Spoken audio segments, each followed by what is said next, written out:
Hello, everyone. Thank you so much for joining us at Rapid7's Expert on Expert series. I'm so excited for this next session because we have truly one of the smartest colleagues I get the chance to join with, Jon, here on the phone as well. Jon, do you mind to start off, introduce yourself a little bit, what you do at Rapid7, and then we're going to dive in from there. Thanks, Greg. I'm Jon Hencinski, VP of Detection and Response. I lead our MDR here at Rapid7. Now, Jon, there's a special type of person that works in the SOC. So give us just your SOC journey, if you can, for a second, of how you got into this space. Yeah, I've been in IT and security operations for the better part of the last 2 decades. I started in the help desk way back when in the early 2000s. And what that taught me was how to bring empathy when it comes to using technology to help people achieve even greater outcomes. Shortly after that, I found myself within a security operations environment, learning everything about analysis, and that propelled my journey into incident response. Even had the opportunity to build and scale up an MDR before I found myself here at Rapid7. In security, prioritization is how you win or lose. Speed is how you win or lose. Like we've seen the average attacker time shrink dramatically. Like, what do modern SOCs need to get up right to keep up with those threats? I think it's going to be three key areas. The first one is coverage. To your point, Craig, attackers are moving faster, but also if we look at the attack surface, it's expanding. And specifically, what I mean by that is you need coverage across endpoints, your identities, your cloud resources. You need visibility into network connections. Also, even those configurations in terms of your SaaS applications, because if there's an opportunity for an attacker to monetize access to your network, they're going to take advantage of that. So we think about coverage as expanding. The next thing that we need, Craig, is what I'll call as context. So if your coverage is expanding, you need context in terms of I'm pivoting from an endpoint alert to an alert in my cloud. I need that context in terms of what am I looking at? What does this even mean? What does this mean within the organization? And then Yeah. finally, correct configuration and the ability to remediate things the right way, spanning a wide attack surface. So let's talk about, you covered a lot there. And I've heard you talk about some of the trends that have changed. There's a thesis from reactive to ready. And so I'd love to tease this one out for a little bit because a lot of MDRs are by definition reactive. They're thinking about like what's happened at the end, but what are you seeing for what organizations getting to faster response? I think there are a couple of things. The first one is contextual information about alerts and activity that are happening in your environment. And let me be more precise. Like if you're given with an alert for suspicious login, knowing things in terms of the employee's role, their typical login location, is it allow your SOC to move faster in terms of making decisions, but also remediating them faster. So if we move very quickly, we can minimize the damage and disruption, which I think is going to be fundamentally key here as well. The other thing, it sounds more basic, but the reality is we're starting to see more and more of a convergence in terms of what I'll call as exposure management within the context of security operations. Specifically, even this morning, we saw a ransomware threat group, Akira, exploit a vulnerability in a Cisco SSL VPN to gain initial access. Well, that vulnerability was not days or weeks old. This has been out there for months. So the ability to have that MDR spot that activity and say, listen, to our set of customers, we want to prioritize these set of patches to improve the security of your organization, I think is highly relevant. So you're seeing this convergence of saying, hey, I need this good contextual information. Can I start to intersect with exposure management to go less from just truly reactive to proactive to taking better control and care of these organizations? So in addition to fixing the problem of who came in through the window, the MDR service is guiding you of what window to fix in the first place, but you got to have that visibility across. That's right. And so a big part of it is it's not just about the decision support and the context, it's high quality forensic investigation at scale. It's one thing to say, Craig, your organization has a problem, but it's more importantly, here's what happened, here's how they got in, here's what you can go and do and fix. But also, maybe you're not a customer going through that directly. The ability to say, hey, all of the other Rapid7 customers, here's the thing you can go and fix now before it becomes a problem for you. Oh, interesting. So your MDR service is in proactively guiding customers before the intruder comes in the house. Let's talk about the trends right now you're seeing in AI and the inside of the SOC. Yeah, there are a couple of things. I think we all continue to deal with the problem of what I'll call the alert fatigue problem. Mm. And one thing that I like to share repeatedly is The constraint in the SOC is human time, it's human capacity. Let's assume that we can have infinite compute resources. I know there's costs and expenses there, Craig, but the reality is like we can't scale a SOC with humans. And so AI is being part of this solution is the way, okay, how do we handle the alert fatigue problem in terms of what I'll call compression? Because on a typical day in the SOC, imagine you have 100 alerts, maybe 90 of them are benign. And so I see this real convergence of using AI to say, how do we shrink the amount of human time spending to triage alerts that arrive in benign conclusions? And imagine the world where more human time is spent deeper investigating, doing more response on behalf of our customers. That's the world that I see. The reality is AI in use is spanning really traditional ML models to do auto disposition, where you're seeing a lot of folks use agentic AI to solve that contextual problem and also eliminate repetitive tasks. So those are kind of the high level trends that I see, Craig. Let's now talk about threat hunting because we talked a little bit about looking for threats inside of our environment.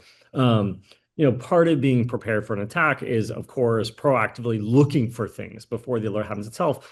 Talk to me about what you see people doing and signals analysts paying attention to. Yeah, it's a really good question. And really the way we're approaching it is when you look at threat groups like Scattered Spider is one of those threat groups that's scary because they're operating with knowledge in terms of how to bypass traditional detective controls. And more specifically, what they're doing is they're calling directly into the help desk. They know the employees they're trying to pose as. They know what their PII is going to be so they can pass those PII checks. The bottom line is they know how to bypass those traditional detective controls. And so from a threat hunting perspective, what we're asking at Rapid7 is where in the data would this show up? So when we're going through in threat hunting, where can we find those signs that something is amiss with threat groups like Scattered Spider that can bypass those traditional detective controls? And really what we've seen from our customer base is when there is a hunt with a theme and a thematic that resonates well because they understand where threat hunting fits. And the reality is proactive Yeah. asking a question, trying to find areas where detective controls would have missed it, to find opportunities to say, hey, something may be amiss We here. often find validation is one of the things a lot of organizations tend to miss, which is we think about creating a detection response program. We're going to be monitoring certain things. We're going to be triaging the alerts, but there is this point where you need to look at the validation of are you actually protected in the way that you want? Can you talk a little bit more about that? I think it's a really good question because the reality is when we think detection and response, we immediately go to, okay, what are the threat groups and what are the back doors and all of the things. But the reality is, if you really want to secure your organization, start with the basics. I like to call it the blocking and tackling. Do I have agent visibility? Do I have agent coverage? Do I have the right data sources onboarded to my SIM? Do I have the visibility that I need here as well? And so one of the things that I love about our Service Command platform, Craig, is the ability it gives that answers directly to the customer in terms of where is the visibility. Because from a defender's perspective, I can't detect activity if I don't have visibility. So it all starts with a level of visibility. And we take a step back and you map that to an expanding attack surface. Do I have endpoint coverage? Do I have coverage into my Okta activity? So on and so forth. So it really starts with coverage. Talk about staying ahead. Every CISO is being bombarded with things and acronyms they should be focusing on. What's something that you think they should be thinking about to future-proof their detection response program? Yeah, I think one of the things I'd like to start with is have and test an incident response plan. I know that's outside the realm of detection and response, but when we identify something, what is the incident response plan you're going to execute and is it tested? Mm, Reason I think that becomes really important is because it's great to develop the muscle memory of executing that incident response plan. And you don't want to have to go through a significant yeah. moment being like, oh, who's this person I'm supposed to call? Like, go through it. Trust me, build connections with the people in your organization before you have to go through it. Now, that's more of a process thing. Now, from a strategic point of view or a technical point of view, invest in phish resistant security keys, FIDO keys as well. Identity is the new endpoint, as many people like to say. We continue to see threat actors bypass MFA, hijack and intercept, multi-factor authentication sessions. So, phish-resistant security keys are worth the investment. So, those are a couple things that CISOs should be thinking about. We're gonna go to the lightning round time. Give me one of your recent favorite days in the SOC. Actually, today, and because I live in the now, and so like The thing that I love is when the detection system works properly. What I mean by that is an alert comes in, the SOC analyst picks it up and goes, I know exactly what this is. Let's just get this over to the team. Let's go execute our incident response plan and let's get take care of this customer. I love those days. Like I genuinely love those days. The thing about security operations, it's a team sport and the scoreboard is very obvious. And Craig, you know me, I like to win. And so the days that we're winning are the days that I enjoy being here. All right, second lightning round topic, life advice. Doesn't have to be security related. Life advice overall. I would just say bring empathy to everything that you do. And what I mean by that is like, there could be situations if you're running a SOC, there may be an analyst that missed an alert. Bring empathy and understand, hey, what happened? How can we get better? If you're working in MDR that provides services to customers, just like Rapid7, put yourselves in the shoes of the customer and understand from their perspective. I can tell you the best advice I can give you, if you're an MDR analyst, think about the customer, think about that customer experience, and everything will fall into place from there. Final question is every security team everywhere is as good as their people. What do you look for when you hire? When we look at a security analyst, we look for a set of traits. I think skills and experiences are important, but traits are who you are. And in my professional experience, it's really hard to teach somebody to be a different person. That's who their traits are. So curiosity is important. Someone that looks at something and goes, how does that work?